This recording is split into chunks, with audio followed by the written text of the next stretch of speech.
Hello there. Welcome to Chapter 13 and Chapter 15. We're getting down to the home stretch here. Last couple of chapters. One more to go after this. So hang in there, guys. What we're going to be looking at here is supervising a diverse workforce, and then we're going to get into a little bit of conflict resolution. So our objectives for the first chapter is let's define workplace diversity. What does that mean? Then we're going to take a look at some guidelines for supervising diversity. And then we're going to examine some factors in particular to managing females. We're going to take a look at some of the complications of managing those with physical or mental disabilities and some of the examples of religious accommodations. And then finally, we're going to look at the important consideration of reverse discrimination, which does happen these days, okay? So first of all, diversity is a term that includes the legal, demographic, economic, ethnic, religious, and political considerations, which covers a lot of territory. There is the protected group employees, which are those classes afforded certain legal protections in their employment situations. So the classifications of these protected group employees are racial or ethnic, sex being gender, male, female, etc., physical or mental disability, whether you're disabled or handicapped, age, anyone over 40, certain religious rights, and military servicemen, or servicewomen too, Vietnam era or other veterans. So moving on forward, there are laws and regulations out there, but keep in mind that these laws and regulations do not prevent a supervisor for taking any disciplinary action against any employee who is breaking any rules or infractions. The rules have to be the same for everyone regardless. So what you need to do is use the ouch test. And that is the objective. Measures all employees alike. It's uniform in application. It applies to all employees. Consistent in effect, affects all employees on the same way, same level, and have job relatedness. In other words, relates to job performance. Has nothing to do with whether it's a violation of any of those ethnicities or any other gender or religious or racial or whatever. Everybody's performance still is measured at the same level. Guess that's what I was trying to say. All right. So, many racial and ethnic minorities feel there are barriers for them because they lack good role models. They seem to feel like they're excluded from the informal networks, particularly if you go to an employment place and it's all predominantly Caucasian. A black member or a Hispanic member may feel isolated. And then, of course, we have the stereotypes or racial ethnic preconceptions. For instance, all Mexicans are lazy. Well, that's not true. I've worked with several plants in Mexico. We had several down there, and those people work their butts off. If anything, after working down there, you look back and go, gee, a lot of our Caucasians are lazy. And then there's the perception that corporate culture favors those who are non-minority. Okay. So to the person who is a minority, they feel excluded, isolated, or that the playing ground is not level. Minorities may even resent supervisors of different racial or ethnic backgrounds. Conversely, some supervisors may be really sensitive or resent minority employees who feel that they're experiencing discrimination. So supervisors may resent them, feeling like, oh yeah, poor Mexican. So if a minority's resentment interferes with a job performance, they need to be referred to HR or to an EAP counselor as soon as possible.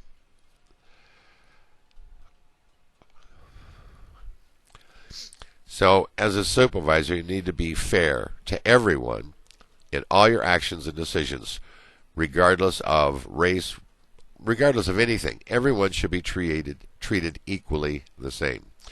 If a minority employee complains of harassment or a discriminatory treatment by a fellow employee, another supervisor, or any other person within the employment, the supervisor has to treat that complaint as a priority.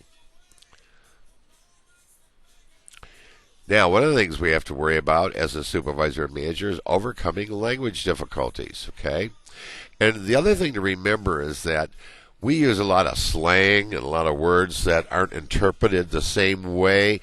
So, foreigners who come to this country are trying to learn our language literally. So, when you say something that takes a word and changes its meaning a little bit, it gets confusing for that person. For instance, let me give you an example.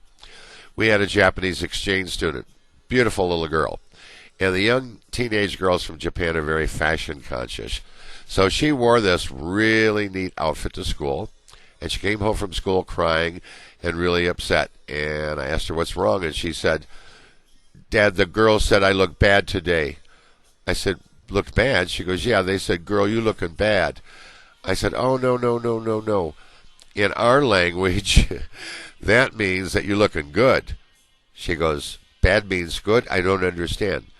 I told her, I said, "Yeah, well, we don't understand either. We just use words the way we like." So we have to be very careful of how we use words, especially around foreigners who are trying to learn our language. Some companies have English improvement and business English courses available for their employees. And in many parts of the United States, the English language is the minority language. So a bilingual person is a very valuable asset to that company. So, for instance, if you speak fluent Spanish and English, there are a lot of companies in the South that would love to hire you. All right, now let's talk about supervising women. The role has changed dramatically. Entering women now are into a lot of career fields where they weren't before. The number of women entering the workplace is growing, and many are taking jobs that were once dominated by men. The number of single mothers is increasing. So as a result, there's an increase in women as a percentage of the workforce. As of 2002, and I haven't updated recently, women made up 51.4% of the workforce. That means they are the majority, gentlemen, and yet women's pay continues to lag behind men's. They're not getting paid the same. There's still a glass ceiling keeping women from upper management. And yes, there's still sexual harassment prevalent in the workplace. So let's look at sexual harassment. That is any unwelcome sexual advance, requests, or conduct when submission to such conduct is tied to the individual's continuing employment or advancement, or it unreasonably interferes with job performance or creates a hostile work environment. So as a male supervisor, you should not walk in and walk up to a lady sitting down and put your hands on her shoulders or rub her shoulders. That's sexual harassment. But sexual harassment is not just against women. It could be male on female. It could be female on male. I wished a few times in my career. Male on male or female on female. So it can happen in any way, shape, or form. Then there we have the sexual stereotyping issues. But there are laws that cover that. For instance, pregnancy and family care. The Pregnancy Discrimination Act of 1968, which amended the 1964 Civil Rights Act, required that pregnancy be treated no differently from illness or health disabilities if an employer has a medical plan or disability plan. Most employers today have policies that allow a pregnant employee to work as long as she physically can, or her physician certifies that she may continue to work. These policies also grant the pregnant employee a leave of absence until she can return to work. But it is a reasonable amount of time. A woman can't have a child and come back a year later. All right, then there's the Family and Medical Leave Act, FMLA, very important one. A woman employee must be granted up to 12 weeks of unpaid leave related to the birth of her child. There is also family medical leave pertaining to a husband or wife who is very badly ill, and so health care coverage must be continued during this period, and the employee must be returned to their former position or a comparable position once they are able to return to work. Equal Pay Act of 1963 requires that men and women performing equal pay, performing equal work must receive equal pay. Now, here's a funny one that's still not enforced today. There are still a lot of jobs where women get paid less for some reason that employers kind of create. Comparable worth, the concept that jobs should be paid at the same level when they require similar skills or abilities. And then labor market related source of pay inequities, competition for labor by employers or union labor rates. Those all have consideration ensuring that everyone is paid equally for the same job. Then we have the Rehabilitation Act of 1973. This has identified people with disabilities as a group that was to receive special consideration in employment, other organizational areas. So we have to make it handicap accessible. Requires certain employers doing business with the federal government and federal agencies to develop affirmative action programs and to reasonably accommodate the employment of such persons. So most businesses who deal with the federal government are encouraged and get tax breaks or benefits for employing the physically handicapped. The American with Disabilities Act of 1990 applies to employers with 15 or more employees and identifies coverage for people with disabilities. This means that employers have to provide public spaces for those people with disabilities, handicapped restrooms, handicapped accessible break rooms, and so forth. It requires employers to make necessary alterations to public accommodations and commercial facilities for accessibility by people with disabilities. In other words, we can't push them off in the corner anymore and say, well, you're not the same, so you don't get to enjoy the same benefits as the rest. Then we have the Age Discrimination Act, ADA, applies to employers with 20 or more employees. And this prohibits discrimination in employment for most individuals over 40. The mandatory requirement ages are illegal for most employers. And the funny thing about it, ladies and gentlemen, is it's real easy to not hire somebody for another reason, even though the real reason is they're 62 and you don't want to bring somebody that old aboard. You just make up a different excuse. It does make you susceptible to a lawsuit. So you have to be very careful on how you go about this. If you don't want to bring somebody older into the workforce, then you better be able to substantiate that they weren't qualified for the job. We also have the Civil Rights Act and EEO requirements. Employers generally may not discriminate in employment practices because of an individual's religious beliefs. For someone who's a Muslim, they have the requirement in their religion that they pray multiple times a day. So you as an employer, have to make arrangements or allow that practice to take place. Employers must make reasonable accommodations for employees with differing religious beliefs. Employees are obligated to prevent practices or actions by employees that might constitute a hostile environment for someone based upon their religion. All right, now reverse discrimination. Very interesting. Preference given to protected group members in hiring and promotion over more qualified or more experienced workers from non-protected groups. It is not unlawful when a company and union negotiate a voluntary affirmative action program, and it does not conflict with the ADA when older workers are offered better contract terms, meaning that somebody who's older and has certain qualities or skills or lifelong knowledge may get a better wage rate because of their experience. Doesn't mean that somebody who's doing the same job should get that equal pay because they lack that experience. However, it can create misperceptions of quotas that supervisors should correct through communications that do emphasize understanding, fairness, and objectivity. So the thing is, you want to make sure that you treat everybody fairly and equally. All right, now I'm going to touch on a very controversial topic for you. I'm going to introduce the idea that the federal government is guilty of reverse discrimination. Let me explain the situation to you. My second term in the Marines, I was an air traffic controller. I was licensed, certified radar air traffic controller. I came home. I went to Detroit Metro Airport looking for a job, and I could not be hired because I was white. And I know that sounds kind of comical, but That was basically the reason. They had to hire, at that time, the federal government mandated that they needed to hire X amount of blacks, X amount of black females, X amount of Hispanic males, Hispanic females, and so forth. So if I was Caucasian, which I was, I went to the bottom of the list, which meant that they couldn't hire me. The fellow told me, "We'd love to hire you. We have a shortage, but I can't because I have to hire a certain amount of minorities first." So that indeed is reverse discrimination, and therefore the federal government was guilty of their own law. Strange, huh? All right, now let's go to Chapter 15, Conflict Resolution. Competing, I win, you lose. Collaborating, I win, you win. Compromising, I win some, you win some. Avoiding, you lose, I lose. And accommodating, you win, I lose. So there's different levels of assertiveness and cooperativeness.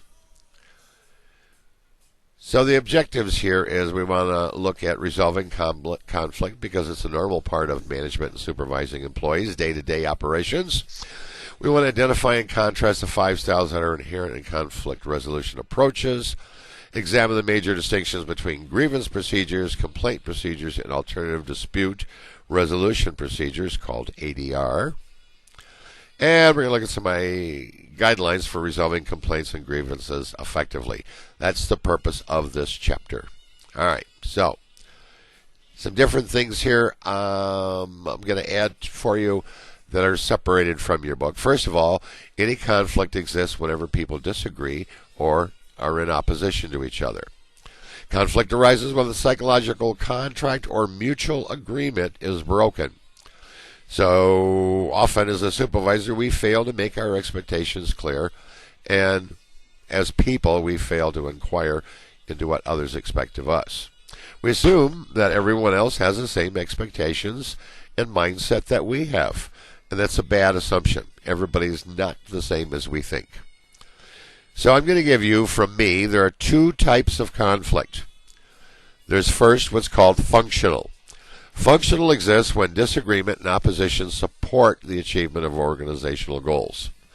So, thus being that when there's a topic of controversy or conversation, there is disagreement until everybody comes to a conclusion and agrees that this is the best way to do it. So, it's disagreement until consensus is reached. This is good conflict in the workplace. You do not want a bunch of people sitting around and just giving in and agreeing with each other because somebody thought it was a good idea. There should be the free flow of ideas and disagreement in a professional manner until everyone is on the same page. So as long as it's positive and going in the direction of creating new ideas or making things more equitable, this kind of conflict is good. Dysfunctional, however, is the bad conflict. It exists when conflict prevents the achievement of goals or missing objectives and leads to decreased performance in the workplace. That's bad or dysfunctional. All right? So there's 2 that I gave you that the author does not include. Disagreement and conflicts are part of the workplace.